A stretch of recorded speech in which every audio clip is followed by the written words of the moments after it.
Welcome to Sir Win's Accounting Lectures. Today, magkakaroon tayo ng pen and paper video problem solving patungkol sa Lecture 01, Investment in Associates. Actually, nasa description ng mismong video lecture na ito, yung problem under discussion. Kung gusto mong sagutin ng solo at balikan ng lecture na ito kapag tapos ka na, mas mabuti. Kasi, ang accounting ay natututunan not by mere listening but by you doing the problem solving. Pero kung may sagot ka na nga, simulan na natin. So again, Lecture 01, Investment in Associate, and here is our problem.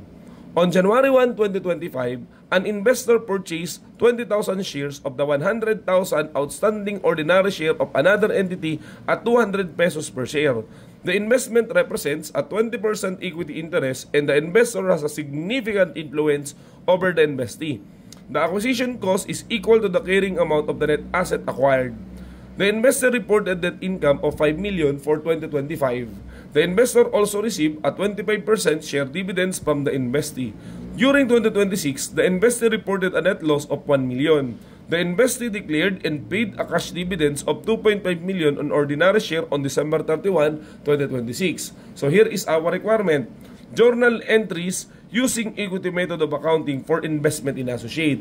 Okay? Bago natin sagutan, liwanagin lang muna natin ano ba tong equity method of accounting. The answer is, ito yung accounting policy or yung ginagamit mo if your investment is treated as investment in associate. Paano naman maging investment in associate? The answer is very simple. Dapat meron kang significant influence. Sinabi ba sa problem na meron tayong significant influence? Yes, nandito. Maaari kang makapag-participate sa decision making ng company kasi nga meron kang influence dun sa investee. Okay, dahil dyan, wait lang sir, hindi po ba dahil sa 20% yung ating equity investment? Pwede rin, pero hindi siya yung pinakang dahilan. Ang dahilan talaga, kaya equity method tayo dahil binanggit ng problem na meron kang significant influence. Yun kasing 20% na percentage of ownership is just an assumption na ang sabi, kung sakaling silent yung problem at ang investment mo ay 20%, therefore, pwede mong gamitin yung equity method dahil ang assumption, again, this is only an assumption, may significant influence ka na raw kung ganyan karami ang iyong percentage of ownership. Ulitin yung sinasabi ko, bakit tayo equity method of accounting? Dahil sinabi ng problem, may significant influence. Paano kung tinanggal itong statement na to? Ang itinara lamang, meron kang 20% ownership. Tinanggal yung significant influence na yan. Ang tanong, pwede mo pa rin bang gamitin yung equity method? Yes, dahil nga 20% may rebutable assumption, may significant influence ka. Okay? Pero paano kung ganito yung problem?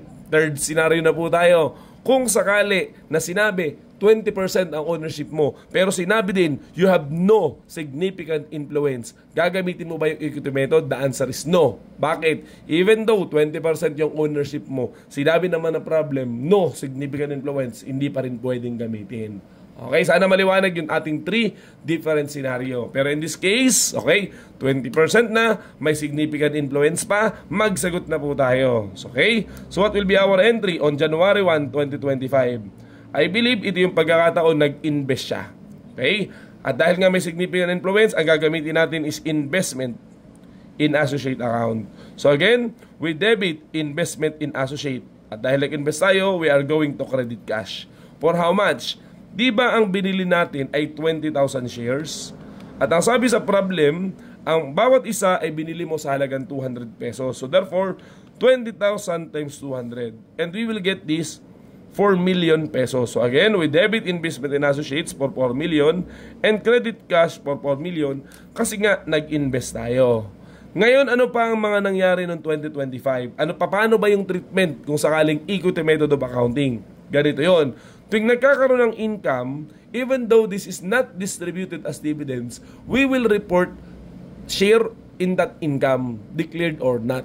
Ang ibig ko sabihin, gawin na lang natin, nung December 31, sinabi 5 million yung income. Mag-i-increase na ang investment account mo.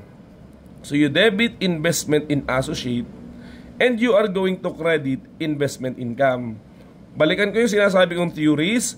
Every time na nagkakaroon ng income yung business, dahil nga ikaw ay kabahagi na noon, significant influence ka kasi, i-declare or hindi man yung 5 million na yan, automatically pwede kang mag-report ng income dahil nga part ka na ng business, may significant influence ka, hindi kailangan ng declaration. Ganon sa equity method kasi nga may equity ka na, kasali ka na dun sa mismong negosyo.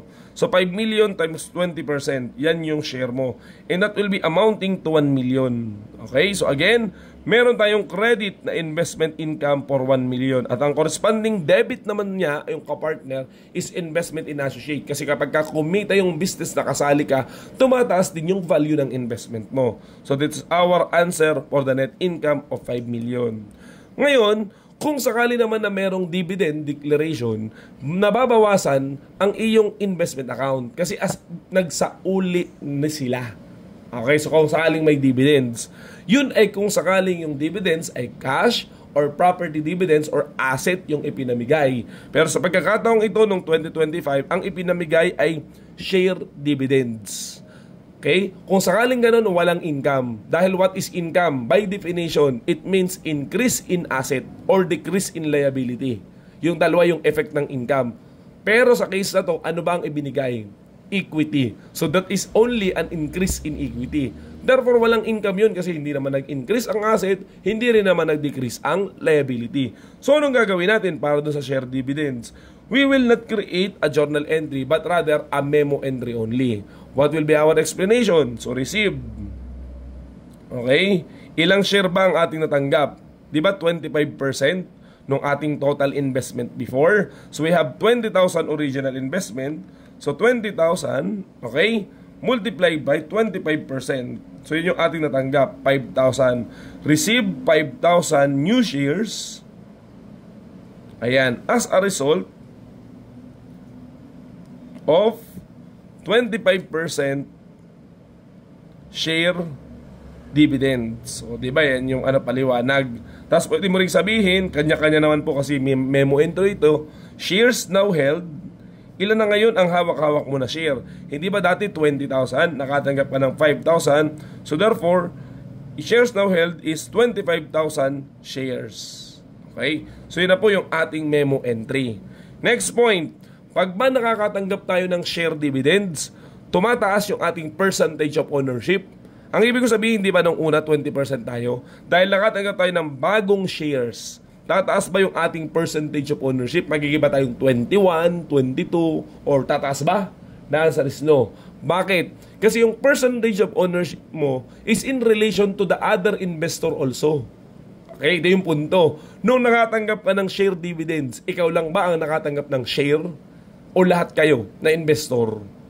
Malamang lahat. Kasi ganun yung nature ng dividends, lahat binibigyan. So, nung ibig sabihin nun, dahil lahat nakatanggap, dumami man yung share mo, hindi naman tataas yung percentage of ownership mo. Dahil in proportion, lahat naman kayo tumaas din ang share ninyo na hawak before. Dahil lahat naman kayo nga nakatanggap ng dividends. Okay? Sana maliwanag yun yung sa share dividends. Ayun, gusto nating emphasize, wala pong income doon, hindi din tataas ang percentage of ownership mo. Okay? Kahit dumami pa yung share mo at naging 25,000. So tumuloy na tayo. Noong 2026, anong mga nangyari?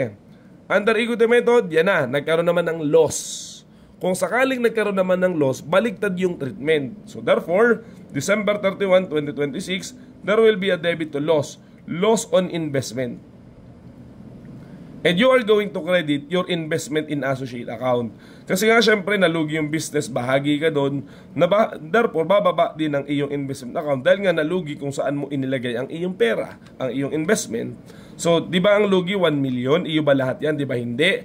Ang percentage of ownership mo pa rin, hindi nga nabago, 20% pa rin. So, multiply by 20%, so therefore we debit loss on investment for 200,000 and credit investment in associate account for 200,000. Okay, tumuloy pa tayo. Ano pang sinabi ng problem? Even though nalugi, nag-declare pa rin sila ng dividends. Kasi nga siguro kita naman sila ng mga naunang taon. Kapag ka nag-declare ng dividends, magkakaroon ba tayo ng cash? Yes, kasi makakatanggap tayo niyan. Anong credit natin? Dividends income? The answer is no because we are using equity method. Sa equity method, when you receive dividends, you are going to credit the investment account. So you credit investment in associate. Ano nga ulit ang dahilan? Kasi kapag ka may significant influence ka, i-declare or hindi yung income mo, automatically kasali ka na dahil nga may influence ka. Kaya kapag ka kumita, nadadagdagan ng investment mo, kapag ka nalugi, nababawasan. At kapag ka nagkaroon ng dividends na malamang galing din dun sa income, hindi ka na pwedeng mag-record ulit ng isa pang income kasi nga na-record mo na siya nung nagkaroon ng income. So sa dividends naman, it's just mere return of your capital. Kasi 'di ba, binalikan ka, binigyan ka ng pera as if nabawasan yung iyong investment. Ganun po sa equity method. Okay? Sagutan na lang natin. Magkano ba yung ibinigay na dividends? Hindi ba tayo sabi ng problem? 2.5 million at 20% mo doon. So multiply by 20%.